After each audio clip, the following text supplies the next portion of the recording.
Good morning girls. मैं Mrs Sangeeta Jacob's हूँ। आपका इतिहास की क्लास में स्वागत करती हूँ। आज मैं आपको इतिहास के पहले पाठ, जिसका शीर्षक है यूरोपीय शक्तियों का भारत में आगमन, का दूसरा भाग पढ़ाऊंगी। पिछली क्लास में मैंने इस पाठ का पहला भाग पढ़ाया था। आशा करती हूँ कि आपको समझ में आया होगा और आपने दिए गए प्रश्नों के भी उत्तर लिखे होंगे। आज के पाठ का नाम है यूरोपीय शक्तियों का भारत में आगमन। ये आपकी पुस्तक का पहला पाठ है और आज हम इसका दूसरा भाग पढ़ेंगे। पिछली क्लास में हमने इस पाठ का पहला भाग पढ़ा था।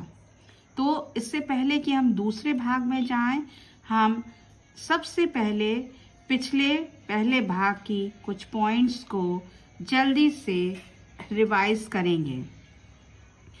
16वीं शताब्दी से भारत से व्यापार करने के लिए यूरोपीय शक्तियों का आना आरंभ हो गया था, जिनमें पुर्तगाली, डच, फ्रांसीसी और ब्रिटिश प्रमुख थे। भारत और यूरोप के व्यापार जल और थल दोनों मार्गों के द्वारा होता था, जिनकी संख्या 3 थी। भारत की वस्तुओं का जो वितरण होता था वो वेनिस और जेनेवा के द्वारा होता था, जो कि प्रमुख व्यापारिक केंद्र थे। यूरोप वासियों ने व्यापार के लिए नए समुद्री मार्ग की खोज की।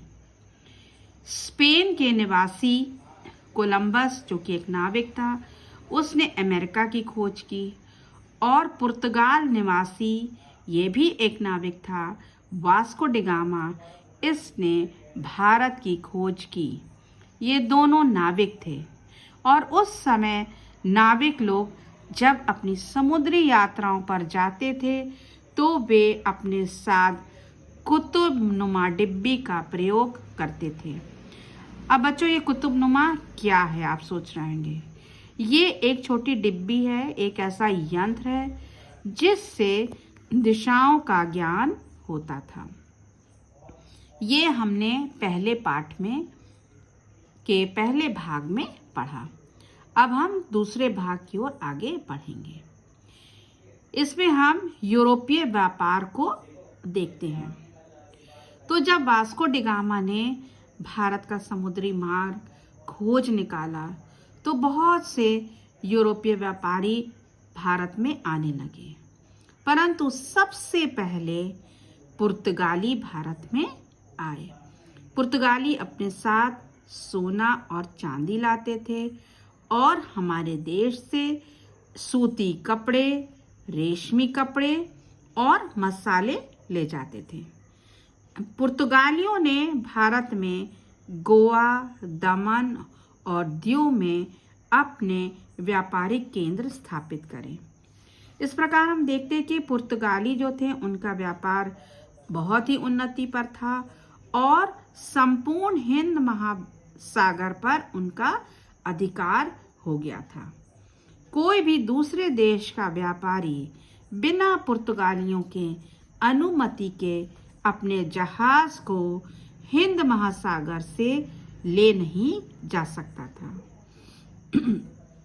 अब बच्चों, हम देखेंगे कि व्यापारिक केंद्र क्या थे। व्यापारिक केंद्र व्यापारिक कार्यालय होते थे। तो व्यापारियों ने अपना एक कार्यालय बनाया था, एक केंद्र बनाया था, जहां से वो सारे काम को देखते थे। और इन जो व्यापारिक केंद्र थे उनको हम कोठी भी कहते थे और इस कोठी को फैक्ट्री भी कहा जाता था।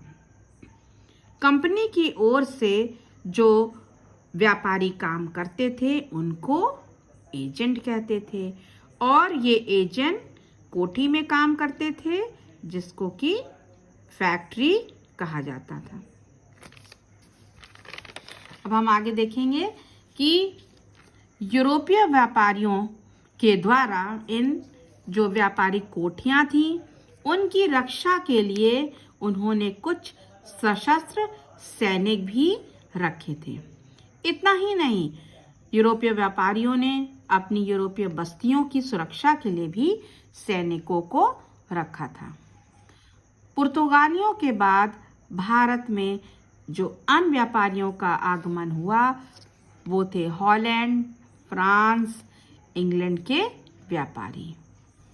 उसके बाद हम देखते हैं कि व्यापार के लिए धन, लंबी यात्रा करने वाले जहाज तथा नाविक तीनों साधनों का बहुत ही महत्व था।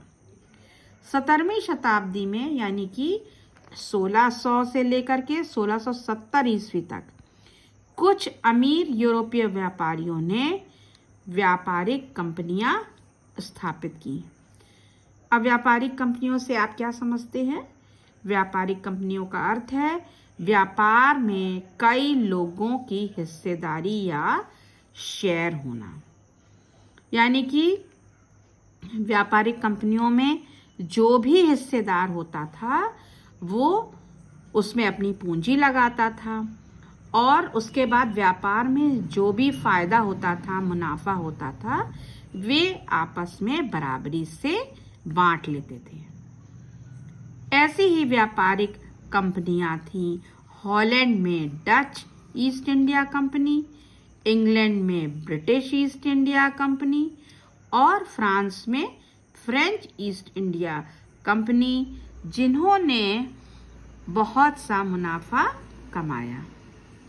हॉलैंड निवासी जिनको कि हम डच कहते हैं, उन्होंने कालीकट, कोचीन, नागापट्टनम, तंचिनसुरा में अपने व्यापारिक केंद्र को स्थापित किया।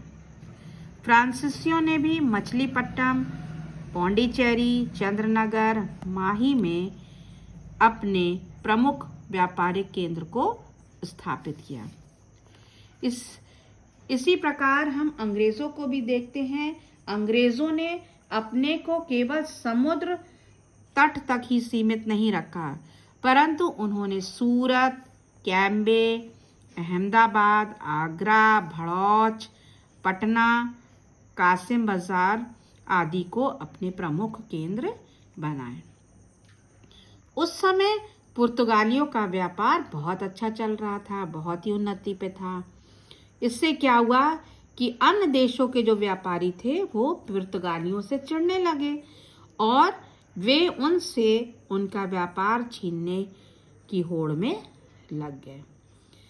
वे ये चाहते थे कि भारत में रहकर उनको कम से कम कीमत में सामान खरीदने को मिले और फिर वे यूरोप में महंगे दाम पर बेचकर मुनाफा कमाएं। तो बहुत से यूरोपीय व्यापारियों ने ऐसा महसूस किया, देखा उन्होंने कि बड़े बंदरगांव जैसे कि सूरत और मछलीपट्टनम, वहाँ पर जो बिकने वाला सामान था वो बहुत महंगा होता था।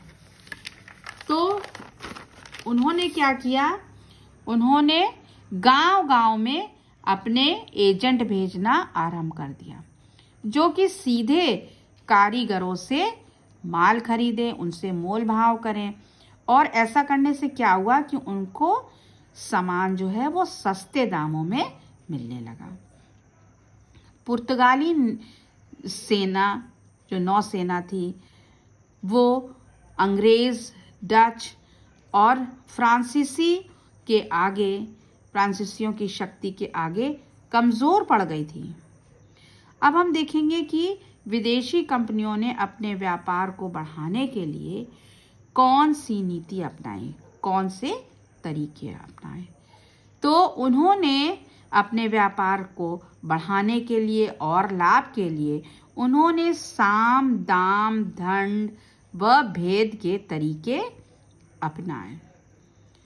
विदेशी कंपनियों के व्यापारियों ने क्या किया, उन्होंने बादशाहों व राजाओं के पास अपना एक प्रतिनिधि या दूत भेजा और उनसे भारत में रहकर खोलकर व्यापार करने की अनुमति मांगी। तो भारत के बादशाहों व राजाओं ने बहुत सोचा समझा और उन्होंने उनको खोलकर व्यापार करने के लिए एक अधिकार पर जिसको कि हम फरमान कहते हैं, जारी कर दिया। व्यापारियों ने फिर से कुछ करों में छूट मांगी, वो भी हमारे भारत के बादशाहों व राजाओं ने उसकी भी अनुमति दे दी। इसके लिए जो व्यापारी थे उन्होंने उनको कुछ भेंट भी किया था। हमारे भारत के बादशाहों व राजाओं ने जो ये अनुमति दी थी कि वे भारत में रहकर खुलकर व्यापार करें और करों में जो छूट दी थी, तो उन्होंने कुछ सोच समझ के ही दिया था और उन्होंने ये सोचा कि राज्य का खजाना इससे बढ़ सकता है।